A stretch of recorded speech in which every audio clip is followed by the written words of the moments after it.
India level kabaddi டீமோட captain இருக்கிற ஒரு டீம் பல நேஷனல் டோர்னமெண்ட்ல கலந்துகிட்ட ஒரு டீமை எதிர்த்து இந்த ப்ளூ கலர் டிஷர்ட் போட்டுருக்கிற டீமை பாருங்களேன். நிஜமாவே அவ்வளவு பவர்ஃபுல்லான டீமை எதிர்த்து இந்த நண்டு சுண்ணுங்க என்ன பண்ணிட போறாங்கன்னு நான் உள்பட டோட்டல் ஆடிட்டோரியமும் பாவமா பார்த்துட்டு இருந்தோம். ஆனா மேட்சோட முடிவுல தனக்கு கிடைச்ச 10,000 ரூபாய் கேஷ் பிரைஸையும் கோல்டு காயினையும் தனக்கு ஆப்போசிட்டா விளையாண்ட அந்த டீமுக்கு அந்த இந்தியன் டீமோட கேப்டனுக்கு தூக்கி கொடுக்கிற அளவுக்கு இந்த டீம் என்ன பண்ணுச்சு தெரியுமா?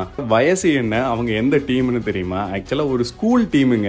எனக்கு தெரிஞ்சு 10th இருந்து 12th தான் படிக்கும் அந்த பொண்ணுங்க. நம்ம திருநெல்வேலி வேல்ஸ் வித்யாலயா சிபிஎஸ்இ ஸ்கூலோட டீம் தாங்க இது. மேட்ச்ல பல இடங்கள்ல நேஷனல் டீமையே சும்மா தண்ணி குடிக்க வச்சு தெவங்க அடிச்சிட்டாங்க. அதுலயும் இந்த 10ஆம் நம்பர் ஜெர்சி போட்டிருக்க பொண்ணை பாருங்களேன். அந்த பொண்ணு இறங்கின எல்லா ரைட்லயும் அதோட சிக்னேச்சர் எண்டிங்கா இந்த ஒரு டைவ் இருந்துச்சு.